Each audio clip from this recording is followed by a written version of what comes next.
میری بیوہ نند جو ہمارے ساتھ ہی رہتی تھی وہ بہت اداس رہتی۔ اس کے بہت رشتے آئے لیکن میرا سسر اس کی شادی نہ کرواتا اور رات پوری اپنے کمرے میں بلا کر اس سے اپنی خدمت کرواتا۔ ایک دن نند کو نیند کی دوا کھلا کر سسر کے کمرے میں چلی گئی اور پھر سسر نے جو میرے ساتھ کیا وہ راز جان کر آپ کے رونگٹے کھڑے ہو جائیں گے۔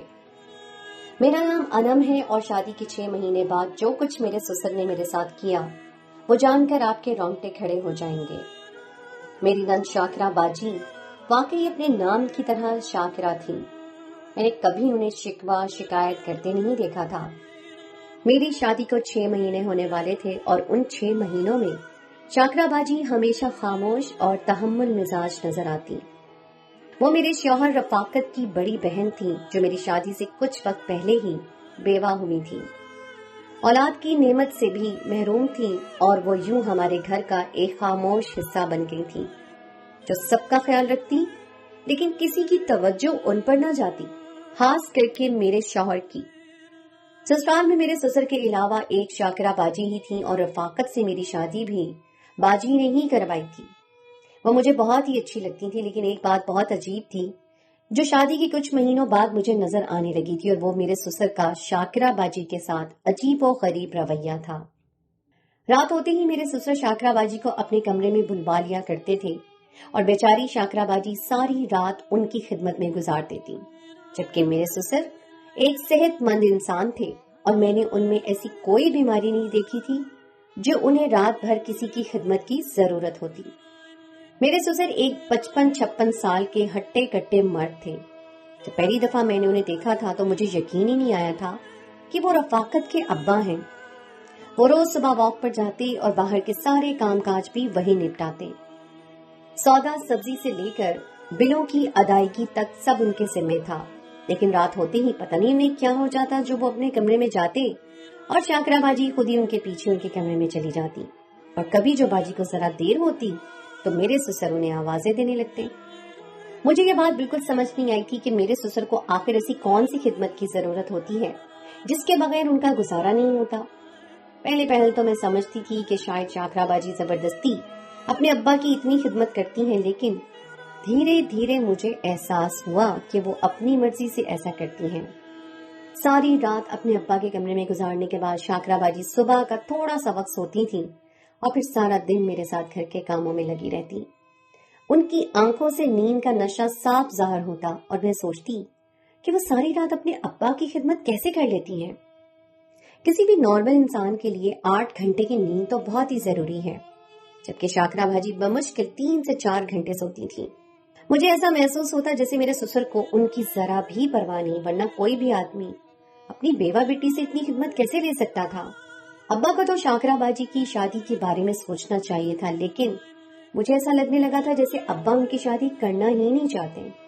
جب سے میری شادی ہوئی تھی میرے سامنے ہی شاکرہ باجی کے 4 سے 5 رشتے آ گئے تھے جو بہت ہی اچھے اور قابل لڑکوں کے تھے۔ رشتہ لے کر آنے والی فیملیز بہت ہی پڑھی لکھی اور سلجھی ہوئی تھی، لیکن ان کے سامنے میرے سسر کا رویہ بہت ہی عجیب اور غیر معمولی سا ہوتا۔ میں رشتے والوں کے ساتھ بیٹھ کر خوش اخلاقی سے بات کرتی اور میرے سسر مجھے عجیب سی نظروں سے دیکھتے جیسے میں کوئی گناہ کر رہی ہوں۔ باجی کو رشتے والوں کے سامنے بھی نہ آنے دیتے اور میں ہی چائے پانی پیش کرتی۔ سسر خود ہی تھوڑی بہت بات چیت کرنے کے بعد یہ کہہ کر انکار کر دیتے کہ میری بیٹی فی الحال شادی نہیں کرنا چاہتی، اور یہ سن کر میں حیران رہ جاتی۔ میرے سامنے کبھی باجی نے ایسی کوئی بات نہیں کی تھی، اور اگر باجی شادی کے لیے راضی نہیں تھی تو ابا کو انہیں راضی کرنا چاہیے تھا۔ آخر کب تک باجی تنہا رہ سکتی تھی، اور پھر وہ ابھی جوان تھی۔ 1-2 دفعہ رشتے والوں کے جانے کے بعد میں نے ابا سے کہا کہ میں باجی سے بات کرتی ہوں، کب تک وہ اکیلی زندگی گزاریں گی، لیکن میری بات سن کر ابا نے مجھے غصے سے دیکھا اور کہنے لگے، بہو تمہیں کیا لگتا ہے کیا میں نے شاکرہ کو منانے کی کوشش نہیں کی ہوگی؟ وہ اکیلی ہی اپنی زندگی گزارنا چاہتی ہے، اور اگر اس کے قابل کوئی رشتہ آئے گا تو میں خود اس پر دباؤ ڈالوں گا، لیکن اس کے لیے اب تک جتنے بھی رشتے آئے ہیں کوئی بھی اس کے قابل نہیں۔ ابا نے مجھے سختی سے کہہ دیا، بہو بہتر یہ ہے کہ تم شاکرہ سے اس بارے میں کوئی بات نہ کرنا، وہ پہلے ہی بہت دکھی رہتی ہے، ایسا نہ ہو کہ تمہاری وجہ سے مزید اداس ہو جائے۔ ابا کے حکم کے آگے میں چپ ہو گئی تھی۔ ابا شاید ٹھیک ہی کہہ رہے تھے. اگر شاکرا باجی نے ان کی بات نہیں مانی تھی تو وہ میری بات کیسے مان لیتی؟ مجھے شاکرا باجی کے لیے بہت افسوس بھی ہوتا تھا. کئی دفعہ میں نے شاکرا باجی کو تنہائی میں اداس بیٹھے دیکھا تھا. مجھے دیکھتے ہی وہ اپنے آنسو پوچھ لیا کرتی اور میرے پوچھنے پر ہمیشہ بس ایک ہلکی سی مسکراہٹ دے کر کہتی کہ یہ اداسی ان کے نصیب کا حصہ ہے. شاکرا باجی کو اداس دیکھ کر مجھے بہت ہی برا لگتا تھا. میں نے آج تک اتنی اچھی اور خدمت گزار بیٹی نہیں دیکھی تھی. یقیناً اپنی شادی شدہ زندگی میں وہ ایک بہت اچھی بیوی بھی رہی ہوں گی. شاکرا باجی کا رویہ میرے ساتھ بھی بہت ہی اچھا تھا. جب میری شادی ہوئی تو مجھے کھانا پکانا بالکل نہیں آتا تھا. شادی ہو کر آئی تو پتا چلا کہ رفاقت کھانے کی بہت شوقین ہے. یہ بات بھی مجھے شاکرا باجی سے ہی پتا چلی تھی. باجی بہت ہی ذائقے دار کھانا پکاتی تھی. میں نے شاکرا باجی سے ہی کھانا پکانا سیکھنا شروع کر دیا. باجی نے میری بہت مدد کی اور میں بہت جلد ہی ایک بہترین کک بن گئی. رفاقت لوگوں کا تعلق ہمارے شہر سے نہیں تھا. وہ لوگ کچھ عرصہ پہلے ہی یہاں شفٹ ہوئے تھے، اسی لیے ان کے کھانے اور طور طریقے سب کچھ ہی الگ تھے جو مجھے شاکرا باجی نے سکھائے. شادی کی پہلی رات سے ہی رفاقت کا مزاج مجھے تھوڑا الگ لگا تھا. وہ بہت ہی خاموش مزاج اور غصے والے تھے. انہیں پیار کا اظہار کرنا نہیں آتا تھا اور نہ ہی محبت بھری باتیں کرنا. ہمارے درمیان کبھی ایسی کوئی بات نہیں ہوئی تھی جیسی میں شادی سے پہلے سوچا کرتی تھی. مجھے ہمیشہ سے لگا تھا کہ میرا شوہر میری خوبصورتی سے متاثر ہوگا اور میری تعریف کیا کرے گا، لیکن یہ سب باتیں محض میری سوچ بن کر ہی رہ گئی تھی. شادی کی رات بھی رفاقت نے کوئی محبت بھری بات نہیں کی تھی. وہ ایک پریکٹیکل انسان تھے اور میری نزدیک جذبات سے آری بھی. باجی نے ہی مجھے رفاقت کی پسند ناپسند سے آگاہ کیا اور ان کی وجہ سے ہی بہت جلد میں اپنی شادی شدہ زندگی میں ایڈجسٹ کر گئی. ورنہ رفاقت کے ساتھ شاید سالوں گزارنے کے بعد بھی مجھے ان کے پسند ناپسند کا اندازہ نہ ہو پاتا. میرے لیے میرا سسرال ایک آئیڈیل جگہ بن گئی جہاں مجھے کسی قسم کی کوئی تکلیف نہیں تھی. حالانکہ شادی کے وقت میں بہت پریشان تھی کیونکہ یہ لوگ میرے لیے بالکل ہی غیر تھے. جس کسی کو بھی میرے اور رفاقت کے رشتے کا پتہ چلا تھا اس نے شاکرا باجی کے کردار پر سوال اٹھایا تھا کہ ایک بیوہ نن جو گھر میں موجود ہے وہ تمہیں جینے نہیں دے گی. اور میں بھی یہی سمجھنے لگی تھی. جب میں رخصت ہو کر آئی تو میرے دل میں شاکرا باجی کو لے کر بہت سے وسوسے اور سوال موجود تھے، مگر شادی کے فوراً بعد ہی میرے سارے خوف دور ہو گئے تھے. شاکرا باجی نے میرے لیے سگی بہنوں سے بھی بڑھ کر میرے ساتھ سلوک کیا، لیکن میں جب بھی باجی کو دیکھتی تو مجھے بہت دکھ ہوتا. ان کی عمر اتنی زیادہ بھی نہیں تھی. وہ کوئی 27-28 سال کی حسین عورت تھی اور ان کی دوبارہ شادی ہونا کوئی مشکل بات نہیں تھی. ایک دن میرا بڑا بھائی مجھ سے ملنے کے لیے گھر آیا تو میں غسل خانے میں تھی. مجبوراً شاکرا باجی کو ہی ان کے آگے چائے پانی پیش کرنا پڑا. میرے سسر گھر میں موجود نہیں تھے، اس لیے باجی مہمان نوازی کے ناطے ان کے ساتھ کچھ وقت کے لیے بیٹھ گئیں. جب میں اپنے بھائی کے پاس آئی تو شاکرا باجی اپنے کمرے میں چلی گئیں. میرا بھائی فہد کہنے لگا تمہاری نند تو بہت ہی اچھی خاتون ہے، بہت ہی پڑھی لکھی اور سلجھی ہوئی معلوم ہوتی ہے، تم لوگ ان کی شادی کیوں نہیں کرواتے؟ میں نے فوراً ہی بھائی کو آہستہ آواز میں بات کرنے کے لیے کہا. مجھے ڈر تھا کہ کہیں یہ بات باجی کے کانوں میں نہ پڑ جائے. ان کی شادی کا موضوع تو ویسے ہی بہت حساس بن چکا تھا. میں نے بھائی کو بتایا کہ باجی اپنی شادی نہیں کرنا چاہتی اور میرے سسر کو کوئی رشتہ ان کے قابل نہیں لگتا. میری بات سن کر فہد بھائی کہنے لگے اگر ایسی بات ہے تو رفاقت سے بات کرو، وہ بھائی ہے، اپنی بہن کا گھر بسانے کی خواہش رکھتا ہوگا. مجھے تمہاری نند بہت اچھی لگی ہے اور میں اس سے شادی کرنا چاہتا ہوں. فہد بھائی کی بات سن کر میں حیران رہ گئی. میں نے آج تک رفاقت سے اس بارے میں بات کرنے کا نہیں سوچا تھا. فہد بھائی ٹھیک ہی کہہ رہے تھے، ایک بھائی اپنی بہن کی شادی کا ارمان ضرور دل میں رکھتا ہوگا. ساتھ ہی مجھے اس بات کی خوشی بھی تھی کہ میرا بھائی ایک بیوہ عورت کو اپنانے کی خواہش رکھتا ہے. میں نے بھائی سے کہا کہ ٹھیک ہے، میں بات کر کے دیکھوں گی. شام کے وقت جب رفاقت گھر لوٹے تو میں نے انہیں فہد بھائی کے آنے کے بارے میں بتایا. وہ سن کر بہت خوش ہوئے اور کہنے لگے تمہیں اپنے بھائی کو کھانے پر ضرور روکنا چاہیے تھا. رفاقت کا موڈ اچھا معلوم ہو رہا تھا، اس لیے میں نے باتوں باتوں میں باجی کا ذکر نکالا اور ان سے کہا کہ باجی کب تک تنہائی کی زندگی گزاریں گی. مجھے انہیں اس طرح دیکھ کر اچھا نہیں لگتا. ابا جی کی خدمت صرف باجی کی ذمہ داری تو نہیں ہے، آپ بھی ابا جی کی خدمت کر سکتے ہیں۔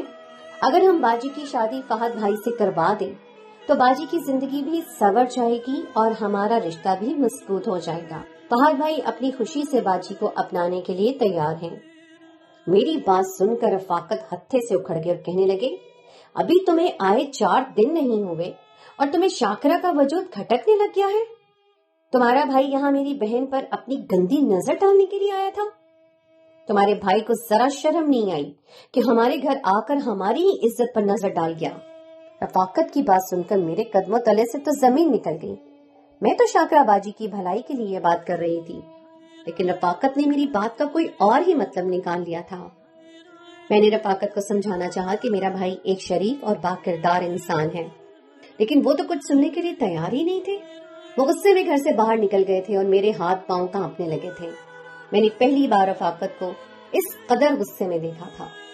رفاقت کے دروازہ پٹک کر جانے کی آواز شاکرہ باجی نے بھی سن لی تھی، اسی لیے وہ فوراً میرے پاس چلی آئی اور مجھے روتا دیکھ کر پریشان ہو گئی۔ رفاقت کے رویے پر میں اس قدر پریشان ہو گئی تھی کہ میں نے شاکرہ باجی کو یہ بتانا مناسب نہ سمجھا کہ میں ان کی شادی کے بارے میں بات کر رہی تھی، ورنہ شاید انہیں بھی یہی لگتا کہ میں انہیں اس گھر میں بھگانا چاہتی ہوں۔ ایک وہی تو تھی جن سے میں اپنے دل کی بات کہہ دیا کرتی تھی۔ شاکرہ باجی کے پوچھنے پر میں نے بس اتنا ہی کہا کہ میاں بیوی کے درمیان چھوٹے موٹے جھگڑے ہو ہی جایا کرتے ہیں۔ رفاقت بھی میری ایسی ہی کسی چھوٹی سی بات پر ناراض ہو گئے ہیں، لیکن وہ جلد مان جائیں گے۔ میری بات سن کر شاکرہ باجی کہنے لگی، یہ بات تو تم ٹھیک ہی کہہ رہی ہو، میاں بیوی کے درمیان جھگڑے ہو ہی جاتے ہیں۔ مجھے یقین ہے کہ رفاقت ایک نہ ایک دن مان ہی جائے گا۔ ان کی آواز میں اس قدر دکھ تھا کہ مجھے افسوس ہوا کہ میں نے ان کے سامنے میاں بیوی والی بات کیوں کہہ دی۔ ان کے شوہر حیات نہیں تھے اور میری اس بات نے شاید انہیں اس کمی کا احساس دلا دیا تھا۔ میں اپنے آپ میں ہی شرمندہ ہو گئی۔ رات گئے رفاقت لوٹے تو میں نے ان سے معافی مانگ لی۔ وہ مجھے دھیمے لہجے میں کہنے لگے کہ آئندہ شاکرہ کے حوالے سے کوئی بات نہ کرنا، تم سے پہلے ہمیں اس کا خیال ہے اور ہم خود اس کی زندگی کے فیصلے کر سکتے ہیں۔ رفاقت کی بات سن کر میں خاموش ہو گئی تھی، اور ٹھیک ہی کہہ رہے تھے وہ۔ مجھ سے زیادہ تو وہ شاکرہ باجی کے سگے تھے۔ شاکرہ باجی ان سے 1 سال ہی بڑی تھی، اس لیے وہ انہیں باجی نہیں کہتے تھے، لیکن یہ بات میری سمجھ میں نہیں آئی تھی کہ بہن بھائی تو دوست ہوتے ہیں، مگر میں نے انہیں کبھی شاکرہ باجی سے بات کرتے نہیں دیکھا تھا، نہ ہی کبھی باجی کے مستقبل کے حوالے سے فکر مند پایا تھا۔ اور پھر ایک بات بہت ہی عجیب سی ہوئی جو میرے لیے بہت حیران کن تھی، اور اسی لیے میں نے ایک ایسا قدم اٹھایا جو شاید مجھے نہیں اٹھانا چاہیے تھا، کیونکہ میرے اس ایک قدم نے میری زندگی بدل کر رکھ دی تھی۔ رفاقت کا کاروبار شہروں شہروں پھیلا ہوا تھا اور وہ پورے ہفتے بھر کے لیے دوسرے شہر گئے ہوئے تھے۔ انہی دنوں شاکرہ باجی کی طبیعت بہت زیادہ خراب ہو گئی۔ انہیں مستقل 4 دن سے بخار تھا، لیکن ان 4 دنوں میں ایسی کوئی رات نہیں تھی جب وہ اپنے ابا کی خدمت کے لیے نہ گئی ہوں، جبکہ ان کے لیے اپنا اٹھنا بیٹھنا بھی مشکل تھا۔ سارا دن شاکرہ باجی ابا کے کمرے کا بہت کم ہی رخ کرتی تھی، مگر رات ہوتے ہی ایسے ابا کے کمرے میں جاتی جیسے ان کی خدمت کے بغیر ابا سو ہی نہیں سکتے۔ عام حالات میں تو یہ بات پھر بھی قابل قبول تھی، لیکن اب جبکہ باجی کے لیے اٹھنا بیٹھنا مشکل ہو گیا تھا، ایسے میں ان کا ابا کی خدمت کرنا میری سمجھ سے باہر تھا۔ مجھے لگ رہا تھا کہ ابا اسی لیے شاکرہ باجی کی شادی نہیں کرنا چاہتے، کیونکہ انہیں ہر وقت کے لیے ایک خدمت گار میسر ہے، اور باجی کی شادی کے بعد کوئی اس طرح ان کی خدمت کرنے والا نہیں ہوگا۔ ابا اور رفاقت کے درمیان کافی دوریاں تھیں۔ میں نے کبھی ان کے درمیان باپ بیٹے والے رشتے کو محسوس نہیں کیا تھا۔ 1-2 دفعہ تو رفاقت اور ان کے ابا کے درمیان کسی بات کو لے کر جھگڑا بھی ہوا تھا، جس کی وجہ مجھے آج تک معلوم نہیں ہو سکی تھی۔ رفاقت اپنے ابا سے دور دور رہتے تھے اور ان کے درمیان صرف کام کی بات ہوتی تھی۔ کبھی کبھی تو مجھے ایسا محسوس ہوتا تھا جیسے وہ اپنے ابا کو پسند ہی نہیں کرتے۔ اب جبکہ رفاقت یہاں موجود نہیں تھے اور شاکرہ باجی کی طبیعت اتنی خراب تھی، ایسے میں ابا کو ان پر رحم نہیں آیا تھا، لیکن مجھے شاکرہ باجی پر بہت رحم آ رہا تھا۔ میں خود ہی شاکرہ باجی کو ڈاکٹر کے پاس لے گئی اور انہیں دوا دلوا کر لے آئی۔ میں نے ڈاکٹر سے خاموشی سے کہہ کر نیند کی دوا بھی لکھوا لی تھی۔ مجھے یقین تھا کہ شاکرہ باجی کو آرام اور نیند کی ضرورت ہے۔ میں نے شاکرہ باجی کو بنا بتائے ان کی دوا کے ساتھ نیند کی دوا ملا کر کھلا دی اور انہیں اپنے کمرے میں لے آئی۔ میں نے ان سے کہا کہ رفاقت کے بغیر مجھے نیند نہیں آ رہی ہے، آپ کچھ دن میرے ساتھ میرے کمرے میں لیٹ جائیں۔ پھر ابا کے پاس چلی جائیے گا۔ شاکرا باجی فوراً میری بات مان گئی اور میرے ساتھ ہی بیڈ پر سکون سے لیٹ گئیں۔ دواؤں نے اپنا اثر دکھایا تھا اور تھوڑی ہی دیر میں وہ گہری نیند سو گئی۔ میں نے ان کے ماتھے پہ ہاتھ رکھا تو خدا کے فضل و کرم سے ان کا بخار بھی اتر چکا تھا۔ مجھے یقین تھا کہ صبح تک وہ بالکل ٹھیک ہو جائیں گی۔ تھوڑی دیر میں ہی گزری کہ ابا نے شاکرا باجی کو آوازیں لگانا شروع کر دی تھی۔ پہلی دفعہ مجھے اپنے سسر پر شدید غصہ آیا تھا۔ پتہ نہیں وہ کیسے باپ تھے جن کے سینے میں دل ہی نہیں تھا۔ باجی کس قدر شدید بخار میں تپ رہی تھی، لیکن ابا کو اپنی خدمت کی پڑی ہوئی تھی۔ میں نے سوچا کہ ایک رات اگر شاکرا باجی کے بجائے میں ابا کی خدمت کر رہا ہوں تو کیا برائی ہے، میں بھی تو رشتے میں ان کی بیٹی ہی ہوں۔ میں نے اپنے کمرے کا دروازہ اور لائٹ بند کر دی اور خود ابا کے کمرے میں چلی گئی۔ ابا کے کمرے کی لائٹ بند تھی۔ جیسے ہی میں نے دروازہ کھول کر اندر داخل ہوئی تو ابا کی آواز میرے کانوں میں ٹکرائی۔ ابا کہہ رہے تھے، شاکرا میں کب سے تمہارا منتظر ہوں، تم روزانہ ہی اتنا انتظار کروا کر میرے پاس آتی ہو۔ مجھے سمجھ نہیں آیا کہ ابا کو شاکرا باجی کا اس قدر شدت سے انتظار کیوں ہوتا ہے۔ اس سے پہلے کہ میں انہیں بتاتی کہ میں شاکرا باجی نہیں بلکہ ان کی بہو انم ہوں، وہ اندھیرے میں ہی میرے قریب چلے آئے اور مجھے ہاتھ پکڑ کر اپنے بستر پر بٹھایا۔ میرا دل تیزی سے دھڑکنے لگا تھا۔ میں نہیں جانتی تھی کہ اس سے آگے میرے ساتھ کیا ہونے والا ہے، لیکن حقیقت جاننے کے لیے میں نے اپنی آواز کو اپنے گلے میں ہی کھونٹ دیا تھا۔ کچھ تو ایسا تھا جس سے میں لا علم تھی اور آج میں یہ بات جاننا چاہتی تھی۔ میرے سسر نے میرا ہاتھ پکڑا اور کہنے لگے، خدا کا شکر ہے تمہارا بخار اتر گیا ہے، ورنہ میں تو تمہیں لے کر بہت زیادہ ہی پریشان ہو گیا تھا۔ خاص کر جب انم تمہیں ہاسپٹل لے کر گئی تو مجھے یہی خوف تھا کہ کہیں اسے علم نہ ہو جائے کہ تم حاملہ ہو۔ اگر غلطی سے بھی یہ بات اسے یا رفاقت کو پتہ چل گئی تو بہت مشکل ہو جائے گی۔ رفاقت تو پہلے ہی مجھ سے بہت خفا ہے، اور اگر اسے پتہ چلا کہ تم ماں بننے والی ہو تو شاید وہ ہمیں اس گھر سے نکال ہی دے۔ اپنے سسر کی بات سن کر میرے رونگٹے کھڑے ہو گئے اور اس سے زیادہ میں خاموش نہ رہ سکی۔ میں نے فوراً کھڑے ہو کر کہا کہ ابا یہ آپ کیا کہہ رہے ہیں؟ میری آواز سنتے ہی میرے سسر چونک اٹھے اور انہوں نے فوراً کمرے کی لائٹ کھولی تو میری شکل دیکھ کر ان کے ہوش اڑ گئے۔ وہ غصے کے عالم میں کہنے لگے کہ رات کے اس پہر تم میرے کمرے میں کیا کر رہی ہو؟ میں نے شاکرا کو بلایا تھا، شاکرا کہاں ہے؟ ابا کی باتوں پر میں ابھی تک صدمے میں تھی۔ میں سوچ بھی نہیں سکتی تھی کہ شاکرا باجی بیوہ ہونے کے باوجود بھی حاملہ ہو سکتی ہے، اور وہ بھی ابا کی بچی کی۔ میری نظروں میں ابا کے لیے نفرت تھی۔ میں نے زہر آلود لہجے میں ابا سے پوچھا کہ یہ سب کیا ہے؟ آپ کیسے باپ ہیں؟ آپ کو ذرا بھی شرم نہیں آئی؟